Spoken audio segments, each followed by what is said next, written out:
রাজধানীর মিরপুরে বহুতল বাণিজ্যিক ভবনের আগুন 2 ঘন্টার চেষ্টায় নিয়ন্ত্রণে কাজ করছে 7 ইউনিট। আটকা পড়া 13 জনকে উদ্ধার।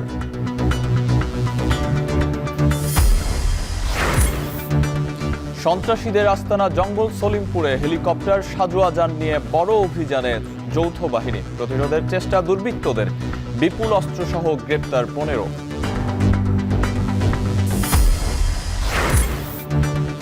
প্রত্যর্পণ চুক্তিতে হাদি হত্যার 2 আসামিকে আনা হবে কক্সবাজারে। স্বরাষ্ট্রমন্ত্রী, সন্ত্রাসীদের বিরুদ্ধে দ্রুতই অভিযান, মব নিয়ন্ত্রণের হুঁশিয়ারি আইজিপি। দায়িত্ব নিয়েই হামলা জোরদার মোস্তফা খামেনির। সৌদিতে আরেক বাংলাদেশের মৃত্যু, চিকিৎসাধীন 11 জন। দুবাই থেকে এলো প্রবাসীর মরদেহ। সংকট আতঙ্কে আজও ফিলিং স্টেশনে দীর্ঘ সারি। দীর্ঘ অপেক্ষায় মিলছে সামান্যই। ভারতের পর চীনের কাছেও জ্বালানি চাইল বাংলাদেশ। সাপ্লায়ার যে সমস্ত জায়গায় সাপ্লায়াররা আছে সকলের কাছে চাচ্ছি, কথা বলছি, কাজ করে। এবং 5 সদস্যের পরিবার পাবে একটি ফ্যামিলি কার্ড। স্বচ্ছ প্রক্রিয়ায় নির্ধারণ হচ্ছে উপকারভোগী, জানালেন মন্ত্রীরা। প্রথম পর্যায়ে খরচ 38 কোটি টাকা।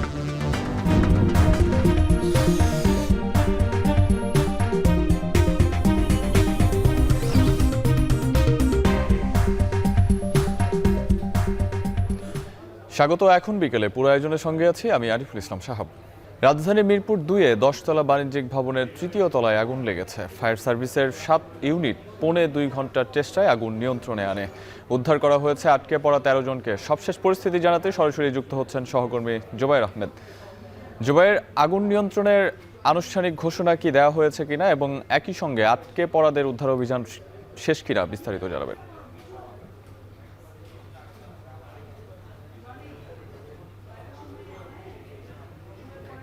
মিরপুর শেরেবাংলা ক্রিকেট স্টেডিয়ামের ঠিক বাহিরের যে বহুতল ভবন, বাণিজ্যিক ভবনে আগুন লেগেছিল সেটি বর্তমানে পুরোপুরি নিয়ন্ত্রণে চলে এসেছে। আগুন লাগার প্রায় 2 ঘন্টা পরে আগুন নিয়ন্ত্রণে আসে।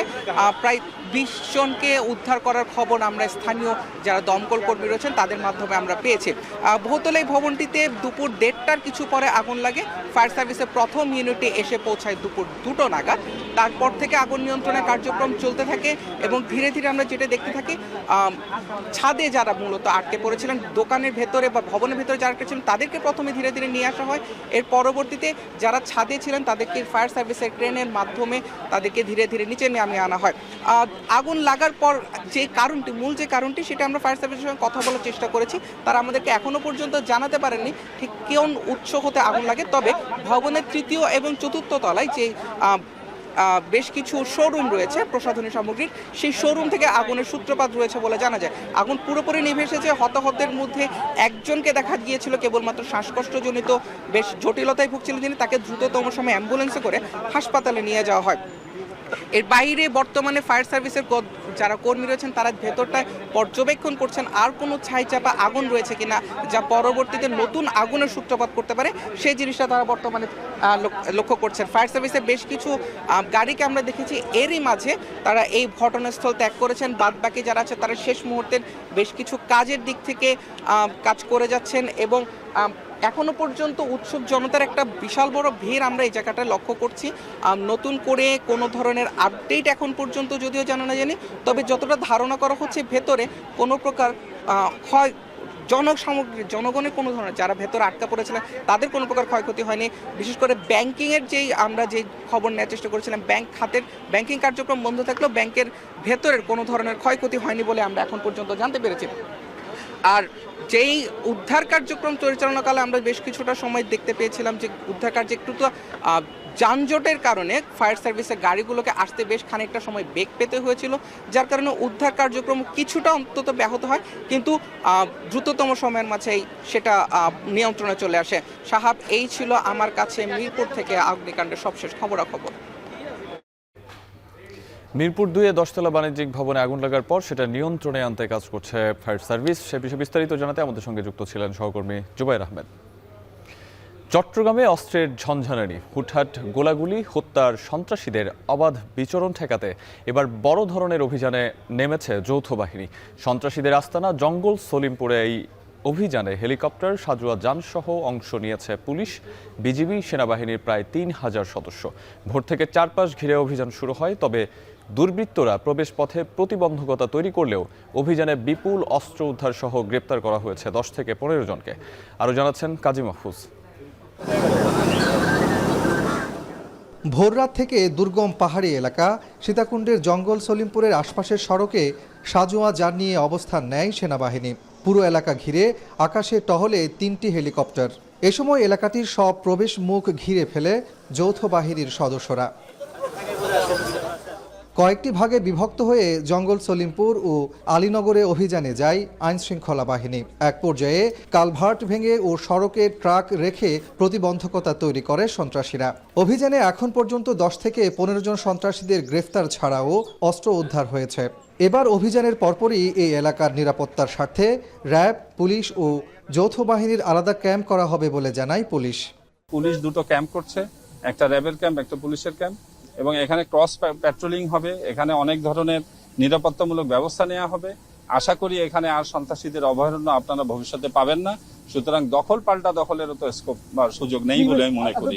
স্থানীয়রা জানান, পুরো এলাকাটি নিয়ন্ত্রণ করে কয়েকটি সন্ত্রাসী গ্রুপ। পাহাড় কাটা, ভূমি দখল, চাঁদাবাজি ও শহরে নানা অপরাধ করে এখানে লুকিয়ে পড়ে সন্ত্রাসীরা। গত 19 জানুয়ারি জঙ্গল সলিমপুরে অভিযান চালাতে গিয়ে হামলায় মারা যান এক র্যাব সদস্য।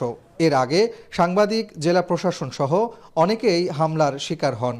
কখন আসি বিচার করে, কখন আসি প্লাটিটা বেচে, কখন আসি গরিব অসহায় মানুষ একখান ছাল তুলি বসবাস করব, এই পর্যন্ত শান্তি নেই। এমনি ঝামেলা হয়, ওরা ডাকাতের থেকেও খারাপ, ওরা ভালো মানুষকেও মারতে বলে অনেক চেষ্টা করে। ইয়াসিন নেতার মতন জুলুম কোনো গুরু করছে না। বড় ভাইয়ের কাছে লইয়া যাবো, বড় ভাইয়ের কাছে নিয়ে তো তুমি 500 টিয়া লই না 5 লাখ টিয়া লই, এটা আমগো ব্যাপার।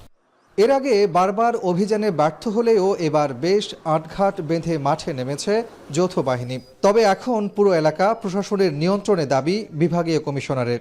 এখন নিয়মিতভাবে যে সমস্ত পরিকল্পনা এখানে করা হয়েছিল সেগুলো বাস্তবায়নের লক্ষ্যে কাজ করে যাব। সমবেতভাবে এই অভিযান পরিচালিত হলো এবং আমরা এই এলাকার উপরে যে সরকারের কর্তৃত্বের একটু সমস্যা ছিল সেটা দূরীভূত হয়ে পূর্ণ কর্তৃত্ব প্রতিষ্ঠিত হলো।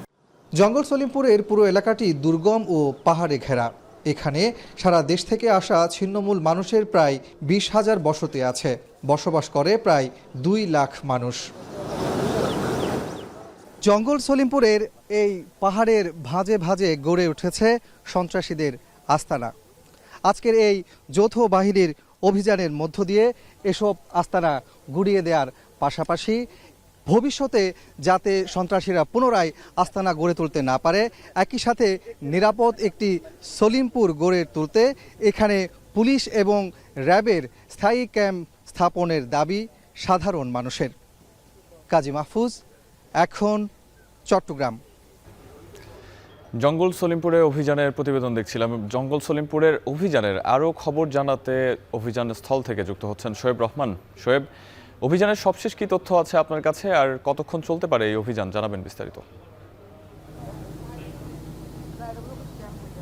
সাহাব, যে অভিযানটি আজ ভোর থেকে শুরু হয়েছিল কিছুক্ষণের মধ্যেই সেই অনুষ্ঠানের আজকের দিনের মতো সমাপ্তি হতে পারে এবং সেখানে আইনশৃঙ্খলা বাহিনীর ঊর্ধ্বতন কর্মকর্তারা যারা রয়েছেন তারা অভিযানের যে অগ্রগতি কিংবা আজকের অভিযানে কোন কোন বিষয়গুলোতে তারা কতজন আটক করেছেন কিংবা কি বিষয়গুলো তারা খুঁজে পেয়েছেন সেই বিষয়গুলো সম্পর্কে তারা কিন্তু কিছুক্ষণের মধ্যে আনুষ্ঠানিকভাবে ব্রিফিং করবেন। এর মধ্যে আমরা যেটি দেখতে পাচ্ছি যে জঙ্গল সলিমপুরের একেবারে ভেতরের যে অংশটি রয়েছে আলীনগর, সেই আলীনগর থেকে আইনশৃঙ্খলা বাহিনীর সদস্যরা কিন্তু একে ফিরে আসছেন এবং এই মুহূর্তে আমরা রয়েছি খেজুরতলা এলাকায়। সেই খেজুরতলা এলাকাতেও কিন্তু এখনো পর্যন্ত র্যাব, এপিবিএন, পুলিশ সহ অন্যান্য আইনশৃঙ্খলা বাহিনীর সদস্যরা কিন্তু অবস্থান করছেন এবং আমরা দেখতে পাচ্ছি যে সকাল থেকেই কিন্তু এই অভিযানকে কেন্দ্র করে এক ধরনের এলাকায় চাঞ্চল্য তৈরি হয়েছিল। বিশেষ করে শহর লাগোয়া একটি জনপদ হলেও এটি কিন্তু পাহাড়ি একটি দুর্গম এলাকা এবং সেই দুর্গম এলাকা হওয়ার কারণে কিন্তু এখানে আইনশৃঙ্খলা বাহিনী থেকে শুরু করে এই এলাকার বাসিন্দা নন এরকম সাধারণ নাগরিকদের প্রবেশেও কিন্তু বিধিনিষেধ ছিল। এলাকার কিছু দুর্বৃত্তের মাধ্যমে তারা সেই বিধিনিষেধগুলো পরিচালনা করতেন এবং সেখানে প্রবেশ করতে গিয়ে কিন্তু আইনশৃঙ্খলা বাহিনীর র্যাবের এক সদস্য যেমন নিহত হয়েছেন তেমনি অনেকে কিন্তু প্রশাসনিক কর্মকর্তা সহ অনেকে আহত হয়েছে। যে কারণে আমরা আজকে যেটি দেখতে পেয়েছি যে একেবারে র্যাব, পুলিশ, সেনাবাহিনী, বিজিবি, এপিবিএন সহ আইনশৃঙ্খলা বাহিনীর প্রায় 3000 সদস্য কিন্তু এখানে অভিযান পরিচালনা করেছেন এবং সেখানে ডগ স্কোয়াডের পাশাপাশি হেলিকপ্টার দিয়েও কিন্তু এই অভিযানটি পরিচালনা করা হয়েছে। এবং এখানে যে স্থায়ী ক্যাম্পের কথা বলা হচ্ছে সেই স্থায়ী ক্যাম্পের সদস্যরা কিন্তু আজকে থেকে এখানে অবস্থান করবেন এবং আগামীতেও কিন্তু এই ক্যাম্পের কার্যক্রম বহাল থাকবেন এবং অভিযান নিয়ে এলাকাবাসীর মধ্যে কিন্তু তারা কিন্তু এক ধরনের খুশি বলা যায়। সাহাব, জঙ্গল সলিমপুর থেকে সামরিক অভিযানে বিস্তারিত জানাতে আমাদের সঙ্গে যুক্ত ছিলেন শোয়েব রহমান।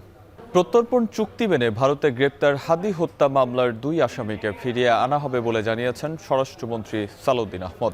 এ বিষয়ে তৎপরতা চালাতে পররাষ্ট্র মন্ত্রণালয়কে অনুরোধ জানানো হয়েছে।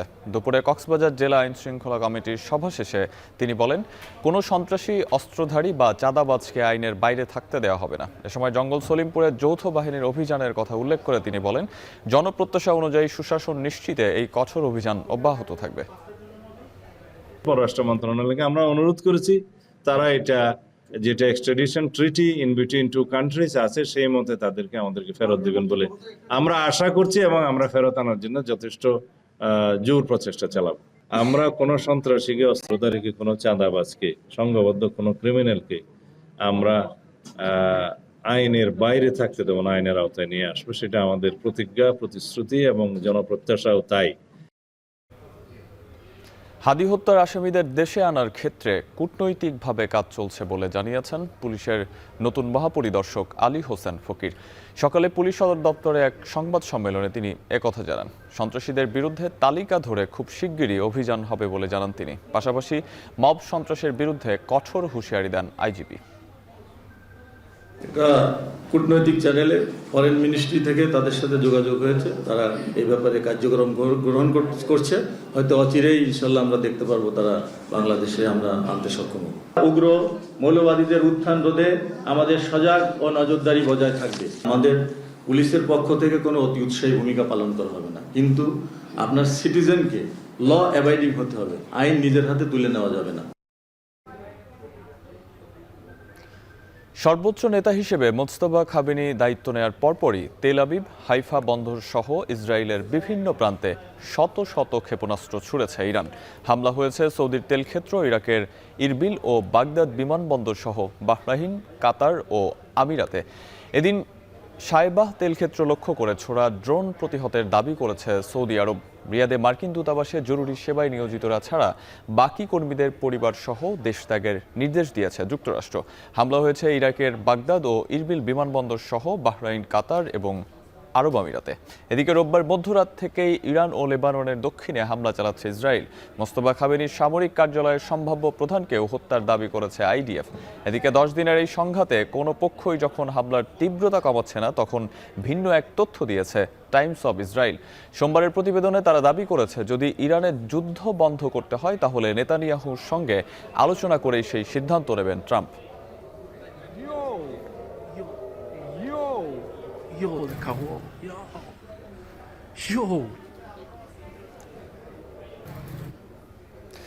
সৌদিতে আবাসিক ভবনে রোববার ইরানের ক্ষেপণাস্ত্র হামলায় আহত আরেক বাংলাদেশি মারা গেছেন। এ নিয়ে মধ্যপ্রাচ্যে সংঘাতের বলি হলেন 4 বাংলাদেশি। আরও 11 বাংলাদেশি সহ মধ্যপ্রাচ্যে চিকিৎসাধীন অন্তত 30 বাংলাদেশি। এদিকে আমিরাতে নিহত সালেহ আহমেদের মরদেহ দেশে এসেছে। কামরুল হাসান জনির প্রতিবেদনে বিস্তারিত।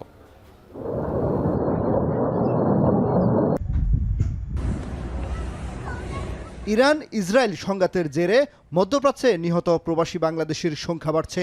বিস্ফোরণের শিকার হয়ে এ পর্যন্ত বিভিন্ন দেশে নিহত হয়েছেন 4 বাংলাদেশি।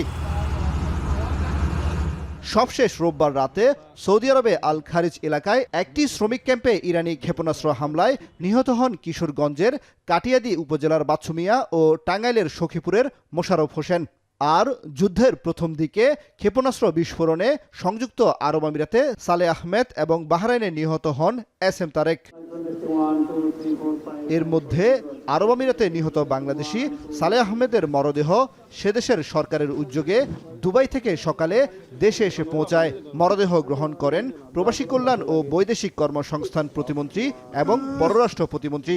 এ সময় কান্নায় ভেঙে পড়েন স্বজনরা। পরে তার মরদেহ নিয়ে যাওয়া হয় গ্রামের বাড়ি মৌলভীবাজারে। এখানে পজিশন নিচে 5 লাগাইছে, ওই একটা জেনারেটর থাকে না পিছনে, জেনারেটর স্টার্ট দিবে যে সময়, ওই সময়টার মধ্যেই বাস দুর্ঘটনা করছে।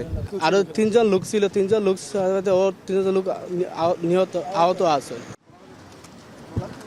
প্রবাসীরা বলছেন মধ্যপ্রাচ্যের সংঘাতে এ পর্যন্ত 30 জনের বেশি বাংলাদেশি আহত হয়েছেন। এর মধ্যে শুধু সৌদি আরবেই আহত হয়েছেন 12 বাংলাদেশি। তবে প্রতিমন্ত্রী বলছেন এই সংখ্যা 14 জন। তাদের সর্বোচ্চ চিকিৎসার ব্যবস্থা করেছে সরকার। এ পর্যন্ত আমাদের কাছে যে তথ্য আছে প্রায় 14 জনের মতো আহত আছেন।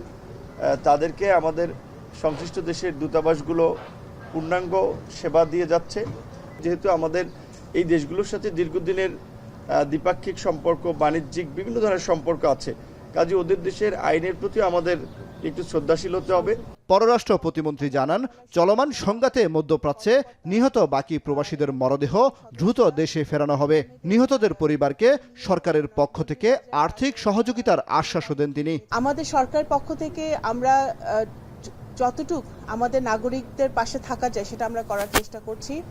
আরো 2 জন গতকালকে আপনারা শুনেছেন ইতিমধ্যে রিয়াদে নিহত হয়েছে, এবং তাদেরকে কিভাবে আমরা খুবই শীঘ্রই আমরা দেশে ফিরিয়ে আনতে পারি সেই কাজও আমরা করছি। এদিকে মধ্যপ্রাচ্যে যুদ্ধ পরিস্থিতিতে দুর্ঘটনা এড়াতে প্রবাসী বাংলাদেশিদের স্থানীয় আইন ও নির্দেশনা মেনে চলার পরামর্শ দিয়েছে দূতাবাসগুলো। কামরুল হাসান, জনি, এখন, ঢাকা। ইরান যুদ্ধের কারণে সাময়িকভাবে বন্ধ হয়ে যাওয়া জেদ্দা, বাস্কট সহ মধ্যপ্রাচ্যের 4টি রুটে ফ্লাইট পরিচালনা শুরু হয়েছে। এছাড়া দুবাই রুটে ফ্লাইট পরিচালনার চেষ্টা চলছে বলে জানিয়েছেন বেসামরিক বিমান পরিবহন প্রতিমন্ত্রী রশিদুজ্জামান মিল্লাত। সোমবার সচিবালয়ে এসব কথা জানান তিনি। আমরা 4টা রুটও ইতিমধ্যে চালু করেছি। আপনারা জানেন যে আজ পর্যন্ত চলছে 4টা, জেদ্দা, মদিনা, আমাদের রিয়াদ এবং মাস্কাট। আমরা এখন আজকে থট দিচ্ছি যে আমরা দুবাইতে আমরা চালু করতে পারি কিনা আপাতত, কারণ যুদ্ধ পরিস্থিতি তো আমাদের হাতে না, নিশ্চয়ই আপনারা বুঝেন আর কি, রিস্ক ফ্যাক্টর তো রয়েছে। টানা কয়েকদিনের মতো আজও একই চিত্র। ভোর থেকেই রাজধানীর বিভিন্ন ফিলিং স্টেশনে দীর্ঘ লাইনে তেল নিতে চালকদের ভিড়। দীর্ঘ অপেক্ষার পর মিলছে সামান্যই। বিক্রেতারা জানালেন সরকারি নিয়ম মেনেই জ্বালানি বিক্রির দাবি বিক্রেতাদের। আরও জানাচ্ছেন আতিক মেজবালগ্ন। টানা কয়েকদিনের মতো সোমবারও একই চিত্র। সেহরি শেষ করেই যেন নেমে পড়েছেন জ্বালানি সংগ্রহে। ভোরের আলো না ফোটার আগেই ঢাকার ফিলিং স্টেশনগুলোর সামনে যানবাহনের দীর্ঘ সারি। মধ্যপ্রাচ্য সংকটের প্রভাব পড়ার শঙ্কার সাথে রেশনিং পদ্ধতি এবং অনেক পাম্পে কাঙ্ক্ষিত তেল না পাওয়া, এসব মিলিয়ে এক ধরনের অস্থিতিশীল পরিস্থিতি। মোটরসাইকেল, প্রাইভেট কার, মাইক্রোবাসের সারি চলে গেছে অনেক দূর পর্যন্ত। এর মধ্যে ঘন্টার পর ঘন্টা অপেক্ষার সাথে কেউ কেউ ধৈর্য পরীক্ষায় পাশ করছে রেশনিং পদ্ধতিতে তেল পেয়ে। যদিও অনেকেরই অভিযোগ এই তেল খুবই সামান্য। ঈদের বাজারে চলাচল ও রাইড শেয়ারকারীরাও বিপাকে, কমছে আয়ও। পাম্পে দীর্ঘ লাইন, সেই ভোর সেহরি খেয়ে চলে আসছে, এখন পর্যন্ত লাইনে দাঁড়ায় আছি 2 ঘন্টা হলো। আমি ফজর নামাজের পর থেকে দাঁড়াইছি, তেল নিতেছি। ভোগান্তি এই জ্যাম, মনে করেন আপনার সিরিয়াল চলে গেছে ধানমন্ডি পর্যন্ত। 10 লিটার আমাদের তো একটু বাড়িয়ে দিলে সবচেয়ে ভালো হইতো, কারণ প্রাইভেট তো। বেলা বাড়ার সঙ্গে সঙ্গে আরও দীর্ঘ হয়েছে লাইন। কোথাও কোথাও তা মূল সড়ক পেরিয়ে পৌঁছেছে কয়েক কিলোমিটার পর্যন্ত। এতে ভোগান্তির পাশাপাশি বাড়ছে যানজটও। হ্যাঁ, আমি একদম ওখানে ছিলাম, মোটামুটি প্রায় 30-40 মিনিট হয়েছে এখান পর্যন্ত আসতে। ভোগান্তি না, এটা ইচ্ছাকৃত ভাবে মনে করেন যে সংকট সৃষ্টি করে ভোগান্তি করা। এর চেয়ে ভোগান্তি আর হয় না। অফিস করি, রমজান মাস, সেহরি করে ঘুমাইতে পারতেছি না, আপনার লাইনে এসে দাঁড়ায় থাকতে হচ্ছে। তবে নির্ধারিত নিয়ম মেনেই জ্বালানি বিক্রির দাবি ফিলিং স্টেশন কর্তৃপক্ষের। অভিযোগ, অনেক ক্রেতাই নির্ধারিত সীমার বাইরে তেল নিতে যাওয়ায় পরিস্থিতি জটিল হয়ে উঠছে। অভিযোগ বলতে আমরা যে 3-4 ঘন্টা যে সময়টা ব্যয় করতেছি, কিন্তু আমাদের তো তেল দিচ্ছে 10 লিটার। অনেক ভোগান্তি। ভোর 4:30টায় আসছি, এখন পর্যন্ত তেল পাইনি। এদিকে পরিস্থিতি নিয়ন্ত্রণ রাখতে বেশ কয়েকটি ফিলিং স্টেশনে মোতায়েন করা হয়েছে পুলিশ। শৃঙ্খলা বজায় রেখে লাইনে দাঁড়াতে এবং অযথা ভিড় না বাড়াতে চালকদের প্রতি আহ্বান জানিয়েছে আইনশৃঙ্খলা বাহিনী। আতিক মেজবালগ্ন, এখন, ঢাকা। শুধু চীন নয়, সম্ভাব্য সব উৎস থেকেই জ্বালানি সংগ্রহের চেষ্টা চলছে বলে জানিয়েছেন অর্থমন্ত্রী আমির খসরু মাহমুদ চৌধুরী।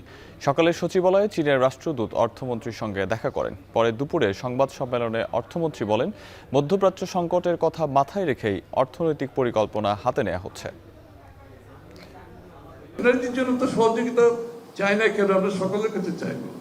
আমার তো এনার্জি সিকিউরিটি আমাদের অত্যন্ত গুরুত্বপূর্ণ।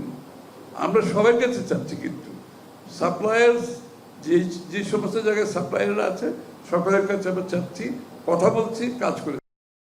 5 সদস্যের পরিবার পাবে একটি ফ্যামিলি কার্ড। স্বচ্ছ প্রক্রিয়ায় নির্ধারিত হচ্ছে উপকারভোগী, জানালেন অর্থমন্ত্রী। আরও বলেন, পাইলট পর্যায়ে পরিবার প্রতি মাসে 2500 টাকা ভাতা দেওয়া হবে এবং এজন্য প্রায় 38 কোটি টাকা বরাদ্দ রাখা হয়েছে। সমাজ কল্যাণমন্ত্রী বলেন, নারীর ক্ষমতায়ন ও সামাজিক সুরক্ষা নিশ্চিতেই এ উদ্যোগ নেওয়া হয়েছে। কালে কর্মসূচি উদ্বোধন করবেন প্রধানমন্ত্রী তারেক রহমান। আসিফ ইকবাল খানের প্রতিবেদনে বিস্তারিত। সাম্প্রতিক বছরগুলোতে দেশে দারিদ্র্য কমলেও এখনও পরিবারের অন্তত 1-2 সদস্যকে মৌলিক চাহিদা পূরণে কঠিন পরিশ্রম করতে হয়। দেশের আর্থসামাজিক সূচক অনুযায়ী প্রায় 20% পরিবার এখনও দারিদ্র্য সীমার নিচে জীবনযাপন করছে। এমন প্রেক্ষাপটে নারীদের ক্ষমতায়ন, অর্থনৈতিক স্বাধীনতা ও সামাজিক ন্যায় নিশ্চিতের লক্ষ্যে বর্তমান সরকার নির্বাচনী অঙ্গীকার হিসেবে ফ্যামিলি কার্ড কর্মসূচি চালু করতে যাচ্ছে। পাইলটিং পর্যায়ে 13 জেলার 13টি সিটি কর্পোরেশন ও 15টি ওয়ার্ডে 67,854টি নারী প্রধান পরিবারের তথ্য সংগ্রহ করা হয়েছে। স্বয়ংক্রিয় সফটওয়্যার ব্যবহার করে পরিবারের দারিদ্র্য সূচক নির্ধারণ এবং যাচাই বাছাই শেষে 37,567 পরিবার ভাতার জন্য চূড়ান্ত করা হয়েছে। মঙ্গলবার করাইলবস্তি থেকে বনানী TNT মাঠে এই প্রকল্পের উদ্বোধন করবেন প্রধানমন্ত্রী তারেক রহমান। পাইলটিং কর্মসূচিতে প্রথম পর্যায়ে আমরা দেশের 13টি জেলার 13টি উপজেলা এবং সিটি কর্পোরেশন ইউনিয়নের 15টি ওয়ার্ডে আমরা ফ্যামিলি কার্ড কর্মসূচি বাস্তবায়নের লক্ষ্যে এগিয়ে যাচ্ছি। প্রতিটি ওয়ার্ডের প্রতিটি খানার অর্থাৎ প্রতিটি হাউস হোল্ডের তথ্য সংগ্রহ, যাচাই বাছাই, তালিকা চূড়ান্ত করার লক্ষ্যে ওয়ার্ড, ইউনিয়ন, উপজেলা, জেলা পর্যায়ে বিভিন্ন সরকারি দপ্তরের প্রতিনিধি সমন্বয়ে কমিটি গঠন করা হয়েছে। উপকারভোগী নির্ধারণে দলীয়করণের কোনো সুযোগ নেই বলে জানান অর্থমন্ত্রী। ফ্যামিলি কার্ডের পাইলট পর্যায়ে মাসিক 2500 টাকা নগদ ভাতা প্রদান হবে। এতে জুন পর্যন্ত 38.07 কোটি টাকা বরাদ্দ রাখা হয়েছে। এরপর মূল প্রকল্পের কাজ শুরু হলে বরাদ্দ বাড়বে বলে জানান অর্থমন্ত্রী। আমরা একটা স্বচ্ছ সিলেকশন প্রসেসের একটা করতে সক্ষম হয়েছি এবং আপনারা দেখবেন এখানে কিন্তু রাজনীতিকরণের কোনো কিছু করাই হয়নি, এখানে রাজনীতি আনাই হয়নি, দলীয়করণের কিছুই করা হয়নি। প্রকৃতপক্ষে একটা স্বচ্ছতার সাথে ইন্ডিপেন্ডেন্ট লোকজন সেটা আমাদের মন্ত্রী মহোদয় বলবেন এবং এই লিস্টগুলো তৈরি করা হয়েছে পাইলট প্রজেক্টে। প্রতিটি নারী প্রধান পরিবার আধুনিক ফ্যামিলি কার্ড পাবেন, তবে পরিবারে নারী সদস্য না থাকলে পুরুষ সদস্য পাবেন কিনা তা বিবেচনা করা হবে। আসিফ ইকবাল খান, এখন, ঢাকা। ঈদ ঘিরে জমজমাট প্রসাধনীর বাজার। বিদেশি পণ্যের পাশাপাশি কদর বেড়েছে দেশীয় পণ্যেরও। তবে চাহিদা ধরে রাখতে মান বজায় রাখার তাগিদ সংশ্লিষ্টদের। আরও জানাচ্ছেন রাজীব হোসেন। ঈদে জামাজুতার পাশাপাশি নারীদের চাহিদায় উপরের দিকেই থাকে প্রসাধনী সামগ্রী। রূপচর্চা ও নিজেকে আকর্ষণীয় রাখতে এসব সামগ্রীতেই ভরসা রাখেন তারা। রাজধানীর বিভিন্ন এলাকার শপিং মল ঘুরে দেখা গেছে প্রতিদিনই ভিড় বাড়ছে প্রসাধনী সামগ্রীর দোকানগুলোতে। বিদেশি প্রসাধনীর পাশাপাশি দেশীয় পণ্যে ঝুঁকছেন ক্রেতারা। সেটিং স্প্রে, তারপর হচ্ছে লিপ অয়েল, তারপর লিপ থেরাপি, এগুলো কিনলাম। আমরা যদি বিদেশিটাই ইউজ করি তাহলে তো দেশি লোক যে পণ্য তৈরি করবে না। ব্যবসায়ীরা জানান, সারা বছরই দেশীয় বিভিন্ন ব্র্যান্ডের পণ্যের চাহিদা থাকলেও ঈদের সময় সেই চাহিদা কয়েক গুণ বেড়ে যায়। বাংলাদেশের ওয়েদারের সাথে দেশি পণ্যটা শুট করে। প্রচুর কাস্টমার মমতাজে আপনার স্ক্রাব যেমন ফেস ওয়াশটা ঠিক আছে, খুব ভালো চলে। বিদেশি পণ্যের তুলনায় দেশি পণ্যের দাম কম হওয়ায় চাহিদা বেশি। সেই চাহিদাকে ধরে রাখতে দেশীয় পণ্যের গুণগত মান বজায় রাখার উপর জোর দেওয়ার আহ্বান সংশ্লিষ্টদের। রাজীব হোসেন, এখন, ঢাকা। একটি রাজনৈতিক দল নারীদের খাটো করে ঘরে আটকে রাখার চেষ্টা করছে, যা দুঃখজনক বলে মন্তব্য করেছেন স্থানীয় সরকার, পল্লী উন্নয়ন ও সমবায় মন্ত্রী মির্জা ফখরুল ইসলাম আলমগীর। দুপুরে রাজধানীর আগারগাঁওয়ে আন্তর্জাতিক নারী দিবস উপলক্ষে স্থানীয় সরকার প্রকৌশল অধিদপ্তর আয়োজিত অনুষ্ঠানে মন্ত্রী আরও বলেন, একটি পরিবর্তিত পরিস্থিতির মধ্য দিয়ে জনগণের কল্যাণের জন্য ম্যান্ডেট পেয়েছে বিএনপি।